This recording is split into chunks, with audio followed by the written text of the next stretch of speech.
How can we be silent spectator? हम मूक दर्शक कैसे बने रहें? क्या हमें मूक दर्शक बने रहना चाहिए? यह एक ज्वलंत प्रश्न है।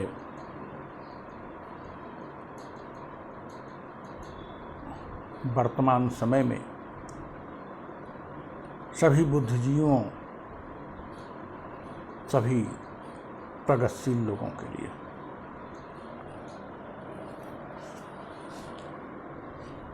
आज दकियानूस बातों का बोलबाला बढ़ता जा रहा है।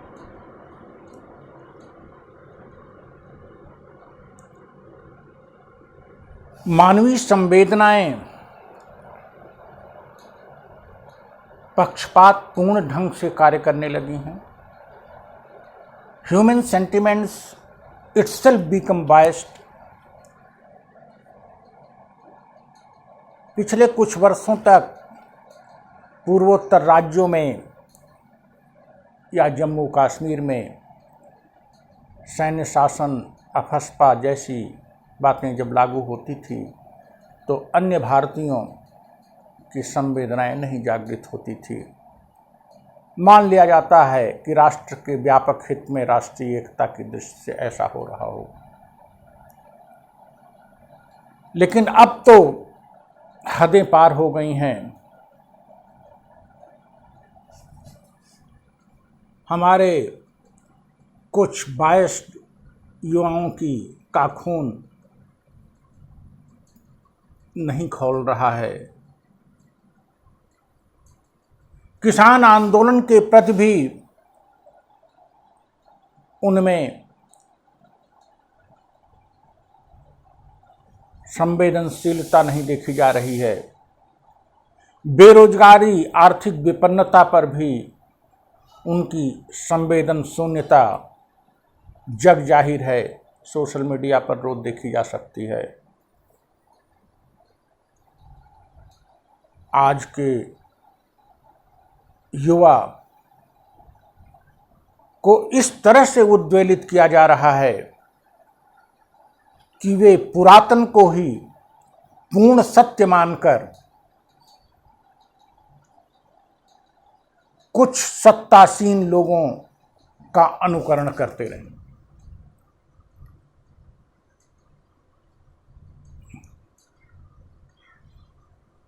आज पुराणों को गप कहने की किसी की हिम्मत नहीं रह गई है।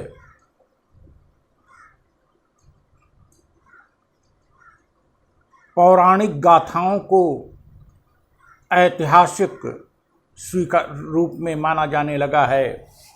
कांवरिया लेकर चलने वालों की संख्या बढ़ रही है। साथ साथ शासन सत्ता द्वारा उनका सम्मान भी किया जा रहा है। कोरोना काल में भी, कोविड काल में भी हरिद्वार में गंगा स्नानार्थियों की भीड़ लगी रही। वैज्ञानिक चिंतन लुप्त होता जा रहा है। हम लोग के बचपन में जब बुजुर्ग लोग कुछ पौराणिक बातें बताते थे तो युवा लोग तुरंत वैज्ञानिक आधार पर बड़े विनम्रता से उनका खंडन कर देते थे कि दादाजी, चाचा जी, ये क्या बातें आप कर रहे हैं, दुनिया कहाँ से कहाँ चली गई। आज स्थिति उलट गई है। युवा वो बातें करने लगे हैं पौराणिक, अवैज्ञानिक, और कुछ बुद्धिजीवी उनको समझाते नजर आ रहे हैं कि बेटा वैज्ञानिक सोच रखो।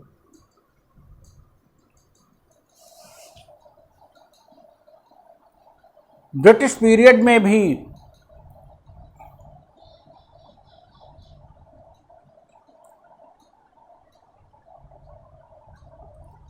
धर्म सुधार किया गया। धर्म सुधार हेतु आंदोलन चला। दयानंद सरस्वती ने पुराणों को गप तक कहा और पूरा हिंदू समाज उनको सम्मानित करता रहा। राम मोहन राय ने धर्म की तमाम असंगत किंवदंतियों, संकीर्णताओं को उजागर किया, तर्क पर बल दिया। उनको हमने महान नेता के रूप में स्वीकार किया। आज जो लोग दकियानूस बातें कह रहे हैं वे चाणक्य और महान नेता हो गए हैं। समाज का यह अधोपतन का दौर अगर ऐसे ही कुछ वर्षों तक जारी रहा तो हमें पुनः 18वीं शताब्दी में ले जाएगा। माना जाता है कि 18वीं शताब्दी का भारतीय समाज गतिहीन हो गया था, अंधकार में चला गया था,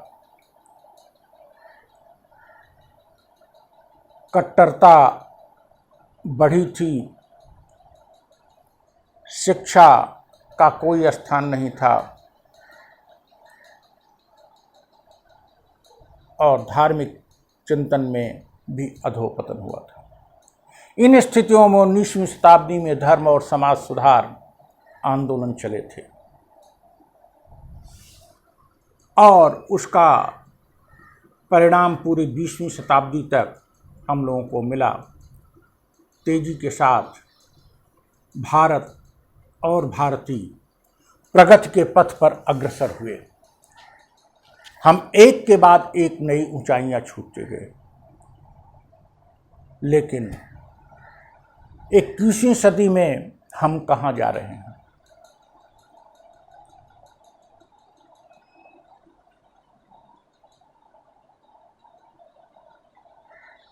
कैसे हम इस अधोपतन और नई पीढ़ी में विकसित हो रही, जागृत हो रही इन भावनाओं पर अंकुश लगाएं?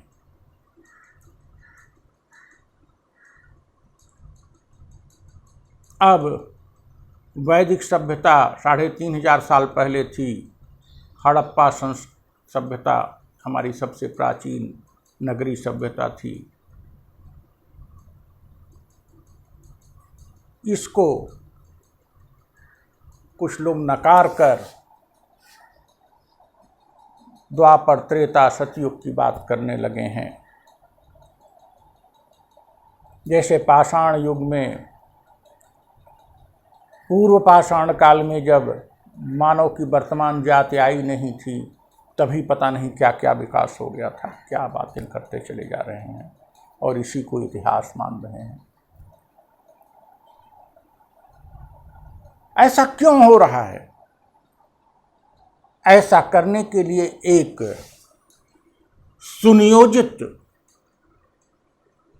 कार्यक्रम चलाया जा रहा है और वह सुनियोजित कार्यक्रम सिर्फ इसलिए चलाया जा रहा है कि कुछ लोग सत्तासीन बने रहें और समाज के लंबरदार बनकर समाज को लंबे समय तक अपने अनुसार संचालित करते हैं। लोकतंत्र में वो ऐसा डेयर कर रहे हैं, भारत के सभ्य संविधान के होते हुए भी ऐसा डेयर कर रहे हैं और हम चुप बैठकर उनके इस दुस्साहस को आगे बढ़ने दे रहे हैं, सिर्फ इसलिए कि ये कट्टर लोग या ये मिसगाइडेड लोग हमारी बात की उपेक्षा करेंगे, हमको असम्मानित करेंगे।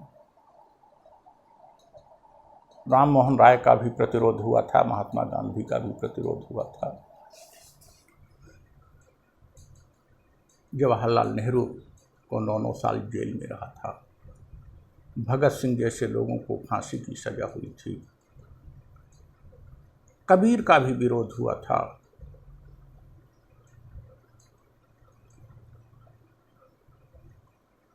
पैगंबर का भी विरोध हुआ था।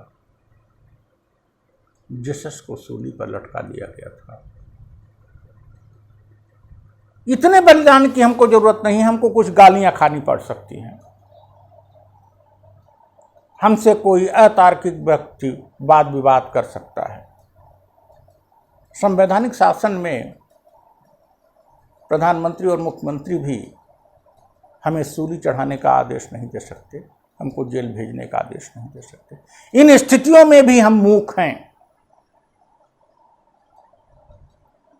हम किस सम्मान को बचा रहे हैं? क्या समाज को अधोपतन में जाने दें?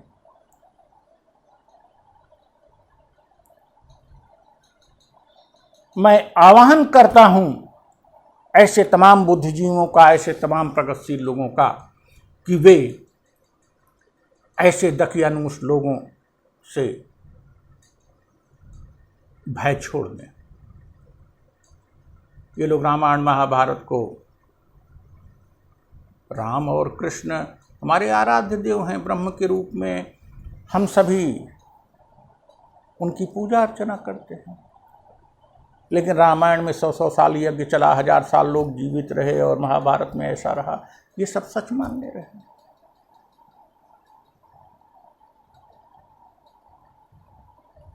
क्या माहौल बन गया है। ऐसी स्थिति में यदि देश के लिए, समाज के लिए, आने वाली पीढ़ी के लिए और स्वयं अपने लिए हमें कुछ भी भक्ति की संवेदना है, भक्ति भावना और संवेदना है, तो हमको इन दुस्साहसी, कायर, पक्षपाती लोगों का जवाब देना होगा, प्रतिवाद करना होगा और उन्हें सही रास्ते पर लाना होगा, ताकि वे और उनकी पीढ़ियां भी सुख का जीवन बिता सकें।